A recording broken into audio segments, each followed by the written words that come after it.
Red Dead Redemption 2 is a game that's absolutely teeming with life. To be specific, there are around 200 different species for you to marvel at, or, more likely, kill for their pelts.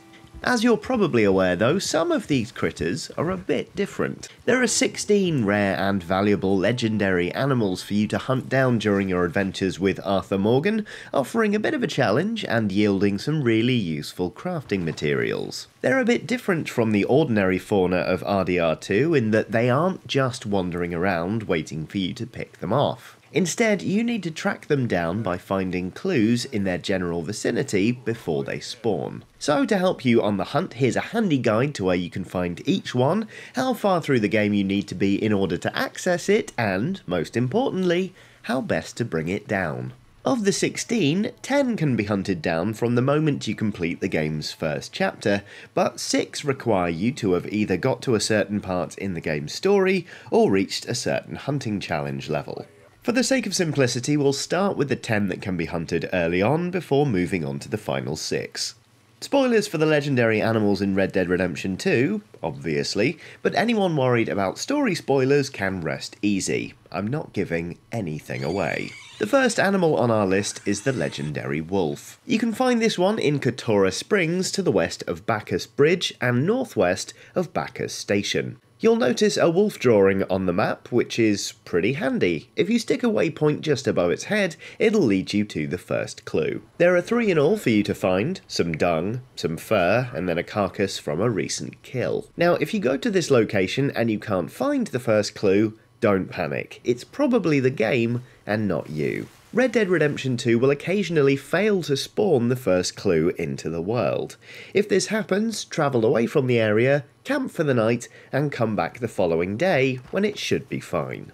Anyway, once you've found all 3, the legendary animal will spawn into the area. Now, the wolf will be patrolling to the east of the carcass, so if you don't fancy getting up close and personal, you can climb the nearby rocky outcrop and snipe at the wolf from a safe distance. A couple of headshots with a scoped rifle should do the trick, but be on your guard in case things don't go to plan. There's a lot of open ground at Katora Springs, so it's not difficult for the wolf to close the distance and do you some serious harm. The legendary wolf, in fact, is capable of killing you even while it's limping, so it really does pay to stay on your guard. If it does manage to get within close range, however, then your best bet is to open up with a shotgun, preferably using Deadeye at the same time. One of the other things that sets the legendary animals of Red Dead Redemption 2 apart is the fact their pelts can't be spoiled by using the wrong weapon type, so there's nothing to stop you absolutely going to town with your Deadeye.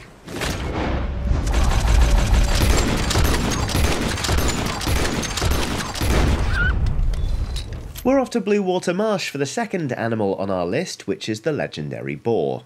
Blue Water Marsh can be found to the north of Lagros and, as the name suggests, it's a wetland, one that's teeming with ordinary boar, a surefire indicator that you're in the right spot. Head to the area that's just beneath the picture of the boar on the map and you'll find the first clue, which is a pile of dung. Once again, there are 3 clues in total, including some broken sticks and even more dung. Once the boar appears, to be honest, that's the hard part over. This legendary animal isn't aggressive, so you should have plenty of time to line up a couple of headshots and put it down for good. Or hell, you can use dynamite if you really fancy it. Like I said, you can't spoil these pelts no matter what you do, so you may as well get creative. The legendary moose is up next. It lives around Roanoke Ridge at the northeast tip of the game map. The area itself is directly north of the words Brandywine Drop, and the first clue is just to the north of the curving path near the drawing of the moose, specifically in line with the Y in Brandywine. Scout out the other 2 clues in the area and the big old cervid will show up. It's not especially aggressive, so you can take your time getting set up for this one, although bear in mind it can take quite a bit of punishment before it goes down. If you're using a bow and arrow, for example, it'll take between 3 and 4 solid headshots, so maybe don't use a bow and arrow. Our next quarry is the legendary Bighorn Ram, which makes its home to the east of Cattail Pond. Cattail Pond itself, in case you were wondering, is to the northwest of Valentine. The first clue is on the dotted trail that runs parallel to the lake. It's toward the top of the path, about level with the mouth of the goat on the map. Follow the trail to the other clues and you'll then be able to find the ram on a nearby hilltop. You might need to be careful with how you approach this one, however, the bighorn is a skittish animal and if it catches your scent, it'll do a legger. It'll also try and flee if you land a non-fatal hit on it, but to be honest that's fairly understandable. You can get around this problem by using the cover scent tonic, disguising your smell for long enough to sneak up on the bighorn and line up a proper kill shot. You'll need some warm clothing in order to tackle the next unique creature on our list, the legendary white bison, which lives at Lake Isabella in the western part of the Grizzlies. Head to the northern part of the lake and stay close to the shoreline and you'll stumble across the first clue, which is some fur caught on a rock. Keep to the shoreline and head east to continue the hunt, and once you've found all the requisite clues, you'll see the legendary bison hiding out in the trees. The bison is another example of a legendary animal that isn't especially aggressive but can take quite a beating before giving up the ghost, so Deadeye and a rapid firing weapon like a repeater or a shotgun will be your best friend here. Now, as you go around Lake Isabella, you need to make absolutely sure you're shooting at the right animal, because this area actually plays host to two creatures not found elsewhere in the game. There's a white Arabian horse that can be found around this part of the map, and it's one of the best horses in the game if you manage to catch it, and you've got no chance of doing that, quite frankly, if you've got all excited and put a bullet in its head. If you want to know more about catching the white Arabian horse, you can check out Aoife's video on advanced tips for Red Dead Redemption 2. Getting back to the noble art of hunting for the time being though, we're off after a legendary beaver next. Nothing wrong with that sentence at all. Anyway, you'll want to head toward Butcher Creek for this one. On the shore to the southwest of Huron Glen, just below the front paw of the beaver drawing on the map, is where you'll find your first clue, some broken sticks. The trail will then lead you towards some beaver poo and then some more broken sticks. The beaver itself is pretty easy to kill, being, as it is, a beaver, albeit a legendary one. You know the drill by now, the pelt won't suffer no matter how you dispatch it, so hey, blow it up for all I care. This next beast, mind you, is not quite so easy to dispatch as the humble beaver. The legendary buck resides in Big Valley, northwest of the town of Strawberry. The first clue, some fur, can be found to the southwest of the bee in Big Valley on the map, about level with the bottom of the antlers on the elk drawing on the map itself. Follow the trail to a couple of different mounds of poop and the legendary buck will spawn into the area. Now this has the potential to be one of the more frustrating hunts as the buck is extremely fast, it's got a big area to roam around in, and there are loads of trees to block the line of sight.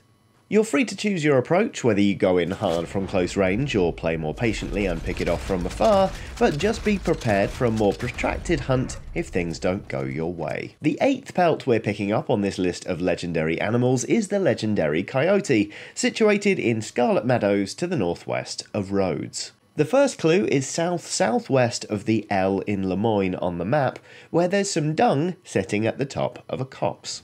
The trail will then lead you to a dead sheep, and the coyote can be found roaming the waterhole just beyond that. Speed is the main thing to worry about with this one. While it doesn't do loads of damage, this particular legendary animal is very fast, so making sure your Deadeye meter is nice and full before going in certainly isn't the worst idea in the world. We're back to bagging herbivores now with the legendary elk, which you can find a little way to the east of Bacchus Station. Look for a hill just north of the track that runs into Bacchus Station and use your eagle eye to find some dung. Then follow the trail to a tree rub and then some fur. Much like the bighorn ram, the legendary elk will flee if it detects you, so mask your scent and you'll have a much easier time of it. Even if the elk does bolt, mind you, it won't stray too far and is fairly likely to double back, so just be patient and wait for the target to present itself again. Then shoot it.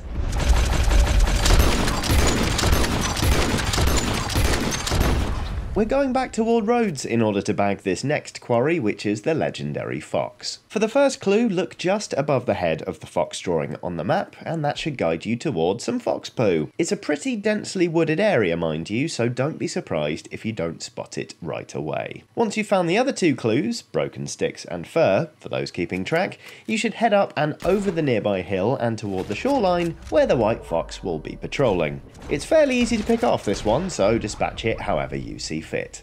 Right, with all those killed and skinned and turned into delightful custom gear, we're on to those legendary animals that can only be accessed after a certain part of the game or a certain challenge level has been reached. The first is the legendary Tatanka bison. The problem with this one is that it's based in the southwest of the game's map, and you're extremely unlikely to get past Blackwater without being gunned down by lawmen or bounty hunters. This area opens up once you've completed Chapter 6, mind you, so just hang on until then, and you can go hunting to your heart's content. Unfortunately for me, I haven't reached that area, so I'm very sorry, but I can't show you footage. Anyway, the Tatanka bison can be found at Hennigan's Stead, just southeast of the McFarlane Ranch. Look for the bison on the map and head to a point just south of the point where the neck joins the chest.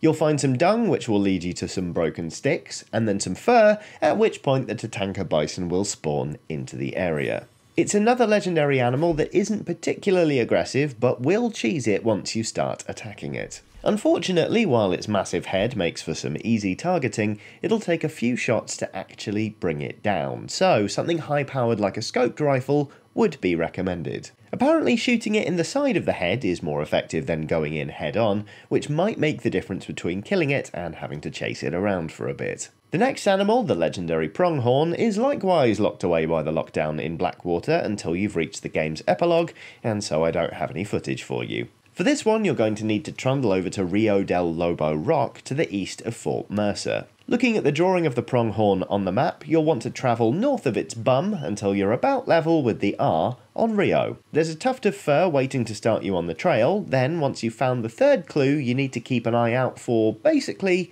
a big white goat. It's not very aggressive, but you're unlikely to kill it in one shot, so using Deadeye to your advantage is a good way to finish it off swiftly. The legendary cougar is the third legendary animal that's tucked away in the southwest once you've finished Chapter 6, so once you've reached that point, head to Gaptooth Ridge, west of Tumbleweed, and just north of the P in Gaptooth. As with most of the legendary animals, there are 3 clues to find, and the last one is a carcass. Before you examine this one and spawn the cougar in, mind you, it's a good idea to use some cover scent tonic and make sure your health and Deadeye are both nicely topped up. The cougar can soak up a surprising amount of damage, and it is also very swift. Having a pop at it with a sniper rifle before switching to, say, a pump action or fully automatic shotgun and turning on your Deadeye is a pretty good way of going about it, but either way, be prepared for a potentially tricky fight. And the final 3 animals on this legendary list are locked away behind certain bits of story progression or challenge ranking. The legendary Giaguaro Panther, for instance, is only available after you've completed the Master Hunter Challenge rank 9. Which I haven't done. It can be found to the west of Shady Bell in Lemoyne. Have a scout around the area denoted by the drawing and you'll be able to find it easily enough. You'll need pretty much the exact same approach to this fight as you had with the legendary cougar one, so make good use of your Deadeye and make sure your health core is good and fortified. The penultimate prize animal on this list is the legendary Bharati grizzly bear, which is only unlocked after completing the mission Exit Pursued by a Bruised Ego in Chapter 2. Once Josiah has introduced you to this especially grisly grizzly bear, you need to head just north of O'Creer's Run. Relative to the drawing of the bear, the first clue is on its elbow. As you track this particular animal, you need only 2 clues in order to spawn it, so be careful of your movements after finding the second clue so as not to blunder into its waiting jaws. Unlike the cougar fight, you can use the environment to your advantage in this one by clambering on top of the big rocks nearby and using a scoped rifle to pick it off. You can always try using Deadeye for a more up-close and personal touch, of course, but given the Bharati grizzly can take a lot of damage before going down, that might leave you vulnerable if you aren't careful. And very finally, we come to the legendary bullgator. This legendary animal is apparently unlocked after the mission Country Pursuits in Chapter 4, although to be honest, it didn't show up for me, and I know a lot of other people have had this issue, so if it doesn't show up, wait until the start of Chapter 6 and it should spawn in then. Anyway, to find this one, get over to Bayou Nova, just west of Lacaille, and you'll find the first clue situated just off to the east of the Rose. At least you would do if it is spawned in. Anyway, you'll want to be pretty well prepared for this one, as it's probably the hardest legendary animal to bring down. The bullgator is very fast, and the terrain offers little in the way of protection, so you do well to bung a load of dynamite at it, to be perfectly honest. Using Deadeye to line up a bunch of headshots is also a good tactic. Basically, do as much damage as you can, and try your best not to get eaten. And there you have it, that's where to find every legendary animal in Red Dead Redemption 2 and how best to kill them. Hopefully you found it useful. If you did, we've got loads of other videos on Red Dead Redemption 2, some of those should be on screen now, so do give one of those a click. Do like and subscribe and hit that bell icon so you don't miss anything else from Eurogamer, but most importantly, thank you very much for watching, and happy hunting!